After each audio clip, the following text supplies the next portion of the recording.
అపురూపమైన అనుబంధాలతో అల్లుకుపోయిన పూల పడవ లాంటి మా కుటుంబంలో విషసర్పం లాంటి మోహన్ ప్రవేశించాడు. రమేష్, లక్షలాస్తి నా చేతిలో పెట్టి మా డాడీ మంచం పట్టారు. You know I don't know. ఏం ఒంట్లో బాలేదా? What's the complaint? అది మీ డాక్టర్లు కూడా ఏమీ చేయలేని జబ్బు, పేరు ఓల్డ్ ఏజ్. ఆ ఏజ్ లో హార్ట్ అటాక్, ఉబ్బసం, ఆయాసం, అజీర్తి అన్ని పుట్టుకొస్తుంటాయి. But natural. వాటికి తోడు మరి కొన్ని కోరికలు కూడా పుడుతుంటాయి. ఈయన గారికి పుట్టిన కోరిక ఏమిటో తెలుసా? నా పెళ్లి చూసి చావాలని. యునో అదేమిటి మోహన్, ఆ మధ్య నువ్వు స్టేట్స్ లో ఒక అమ్మాయిని పెళ్లి చేసుకున్నావని, ఒక బిడ్డ కూడా ఉన్నాడని విన్నాను. మై డియర్ రమేష్, అంటించిన ప్రతి సిగరెట్ చివరిదాకా కాల్చాలని రూల్ లేదు. అలాగే అందుకున్న ప్రతి ఆడదాన్ని పెళ్లి పేరుతో చివరిదాకా భరించాలని లేదు. It is just for fun. డబ్బిచ్చి దాని విషయం ఎప్పుడో సెటిల్ చేశాను. You know.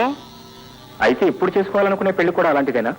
No no no no, ఇప్పుడు తాళి కట్టి వదలని ఒట్టు పెట్టి చూసుకునే పర్ఫెక్ట్ పెళ్లి. Good, very good. మరి చేసుకునేది ఎప్పుడు? నువ్వు అనుమతించినప్పుడు. నీకేమైనా మతిపోయిందా? చేసుకోబోయేది నువ్వైతే నా అనుమతి ఎందుకు? చేసుకోవాలనుకునేది నీ చెల్లెల్నే గనుక. నాలాంటి లక్షాధికారి నోరు తెరచి నీ చెల్లెల్ని చేసుకుంటానడమని ఆశ్చర్యపోతున్నావు కదూ? కాదు, నా చెల్లెలి పేరు కూడా ఉచ్చరించడానికి అర్హత లేని నువ్వు అంత మాట అనటం విని అసహ్యించుకుంటున్నా. What do you mean? అర్థం కాలేదా? కలలో కూడా అలాంటి ఆశ పెట్టుకో, మనసులో అలాంటి ఉద్దేశం పెట్టుకుని మళ్ళీ గడపలో అడుగు పెట్టకు. రమేష్, ఈ మోహంతో మర్యాద లేకుండా మాట్లాడడం అంత మంచిది కాదు. మోజు పడి పెళ్లి చేసుకుంటానని అడిగితే నీ చెల్లేదో దేవత అన్నట్టు మాట్లాడతావు. అంతకంటే గొప్ప గొప్ప కేసుల్నే పట్టి ఆడుకున్నాను, వాడుకున్నాను. యునో.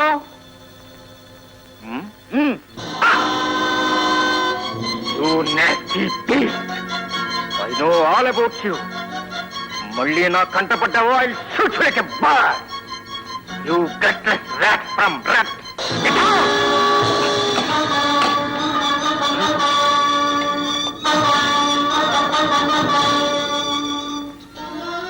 ఇంతకాలం మాటల్లో అనుకోవటమే తప్ప ఆచరణలో పెట్టని నా చెల్లెలి పెళ్లి వెంటనే చేయాలని ఆ క్షణంలోనే నిర్ణయించుకున్నాను. ఏమిటి బాబు నువ్వనేది? అదే, లక్ష్మికి చక్కటి సంబంధం దొరికింది. కుర్రాడు బుద్ధిమంతుడు, పెద్ద ఉద్యోగం, ఆస్తిపాస్తులు కొరవలేదు. నాకు బాగా నచ్చాడు. నీకు నచ్చాడంటే అబ్బాయి చాలా అదృష్టవంతుడు అన్నమాట. ఒక మంచి రోజున వచ్చి అమ్మాయిని చూసుకుని లగ్నాలు పెట్టుకుంటా ఉన్నారు. చాలా సంతోషం బాబు. నువ్వు కలలు కన్నట్టుగానే అమ్మాయికి లక్షణమైన సంబంధం వచ్చింది. పెళ్లి కూడా చక్కగా జరిగిపోతుంది. అమ్మాయి సుఖంగా కాపురం చేస్తుంది బాబు. ఆయా గంట మోగింది, శుభశకనం. Hello, doctor Ramesh here. Doctor, మీ చెల్లెలు లక్ష్మి ప్రమాదం. ఏంటి? మా చెల్లెలి ప్రమాదం? ఏమైంది? ఎక్కడా? మోహన్ గెస్ట్ హౌస్ లో అతని చేతుల్లో అన్యాయం అయిపోతుంది. మోహన్ గెస్ట్ హౌస్ లోనా? ఎవరు మాట్లాడేది? Hello hello hello.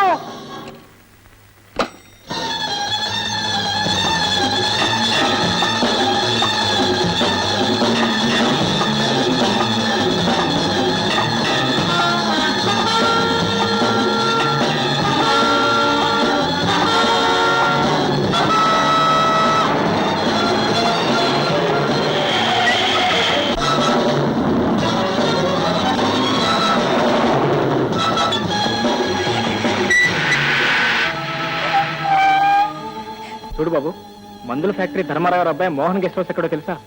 చిన్నగా వెళ్ళి ఎడయ్యపు తిరిగితే ఓ చిన్న తోటలో ఉంటుంది ఆ బంగ్లా.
ఎక్కడికమ్మా వెళుతున్నావు?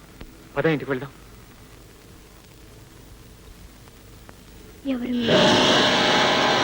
లక్ష్మి! జవాబు లేని ప్రశ్నలాగా, పరిష్కారం లేని సమస్యలాగా మారిపోయింది నా పరిస్థితి. నేనేం చెయ్యాలి? పోలీసులకు పట్టుబడితే సర్వం మరిచిన నా చెల్లెలి గతి ఏమవుతుంది? జరిగిన దుర్ఘటన మనసు మీద ముద్రపడగా మారిపోయిన నా లక్ష్మి మళ్ళీ మామూలు మనిషి ఎలా అవుతుంది? కలతపడ్డ మనసుతో, కలవరపెట్టే ఆలోచనలతో నా చెల్లెల్ని తీసుకుని బయలుదేరాను. ఎంత ఘోరం జరిగిపోయింది. ఘోరమో నేరమో జరిగిపోయింది. విధి ఆడే ఆట వింత మలుపు తిరిగిపోయింది. ఇప్పుడు ఏం చేయాలంటారు? ముందు నా చెల్లెల్ని మామూలు మనిషిని చేయాలన్నది. తప్పకుండా డాక్టర్, కానీ అందుకు ఎంతకాలం పడుతుందో చెప్పలేను. ఎంతకాలం పట్టినా, ఎంత కష్టమైనా మళ్ళీ నా లక్ష్మి మామూలు లక్ష్మిగా, మహాలక్ష్మిగా మారాలి. ఆనంద్, ఈ సహాయం నువ్వు చేస్తావని ఆశిస్తున్నాను, చెయ్యమని అర్థిస్తున్నాను. ఆనంద్, డాక్టర్, ఆజ్ఞాపించే అధికారం ఉన్న మీరు అర్థించడం ఏమిటి? లక్ష్మికి నయం చేయటం నా లక్ష్యంగా పెట్టుకుంటాను. ఆనంద్, ఆ లక్ష్మి నెరవేరే రోజు త్వరలో రావాలి. మళ్ళీ నా బంగారు చెల్లెలు సరదాగా సందడిగా తిరగాలి. ఆ దృశ్యం నా కళ్ళారా చూడాలి. అంతవరకు పోలీసులు కంటపడకుండా, చట్టాన్ని దొరకకుండా తిరుగుతూ ఉంటాను. నేరస్తుడుగా అనుక్షణం మీరు ప్రమాదంలో తిరగటం ఎందుకు డాక్టర్? దారి తప్పిన నాకు అంతకన్నా దారే ఉందారా? ఎందుకు లేదు? పోలీసుల్ని కలిసి మీ చెల్లెల శీలం కాపాడే ప్రయత్నంలో వాడి ప్రాణం తీశానని తెలియజేయచ్చుగా. తెలియచేయచ్చు. అప్పుడు ఏం జరుగుతుందో తెలుసా ఆనంద్? చట్టం నన్ను నిర్దోషాన్ని వదిలేస్తుంది, కానీ సంఘం నా చెల్లెలు చెడిపోయిందని వెలువేస్తుంది. డాక్టర్, ఎస్, హత్య చేసిన మగవాడి కంటే శీలాన్ని పోగొట్టుకున్న ఆడదంటేనే ఈ లోకానికి లోకువ. హేళన, చులకన. ఆమెను వేలెత్తి చూపిస్తుంది, చూపించి నవ్వుతుంది, నవ్వి నిందిస్తుంది. నా ప్రాణం పోయినా సరే ఆ దుస్థితి, దౌర్భాగ్యం నా చెల్లెకి పట్టకూడదు, పట్టనివ్వరు. ఆనంద్, నువ్వు నాకు మాట ఇవ్వాలి. ఏమి డాక్టర్? నీకు నేను చెప్పిన ఈ రహస్యం ఏ పరిస్థితుల్లోనూ ఎవరికీ తెలియకూడదు. ఆఖరికి నా చెల్లెలికి కూడా తనకు జరిగిన ఈ అన్యాయం తెలియనివ్వకు. Promise? Promise. Anand, thank you, thank you. చెల్లెమ్మా, నీకు పెళ్లి చేసి అత్తవారింటికి పంపేటప్పుడు కన్నీళ్ళు వస్తాయనుకున్నారు, కానీ నిన్ను దుస్థితిలో వదిలిపెట్టి వెళ్ళిపోతూ కన్నీళ్లు పెట్టుకోవాల్సిన కర్మ పడుతుందని కల్లో కూడా అనుకోలేదమ్మా, అనుకోలేదమ్మా. డాక్టర్, ఆనంద్, ప్రాణానికి ప్రాణమైన నా చెల్లెల్ని నీకు అప్పగించి వెళ్తున్నాను. భద్రంగా చూసుకో. వస్తారా? ఈ పరిస్థితుల్లో ఎక్కడికి వెళ్తారు డాక్టర్? తెగిన గాలిపడం, నడి సముద్రంలో నావా ఎక్కడికి వెళ్తాయో ఎవరికి తెలుసు. పోలీసులు తిరిగితే జైలుకు వెళ్తాను, లేకపోతే చీకటి దారుల్లో తిరుగుతూ ఉంటాను. డాక్టర్ ఆనంద్, నేను ఎక్కడున్నా ఏం చేస్తున్నా నా మనసంతా నా చెల్లెల చుట్టూ నీ చుట్టూ తిరుగుతూనే ఉంటుంది. వెళ్ళిస్తాను.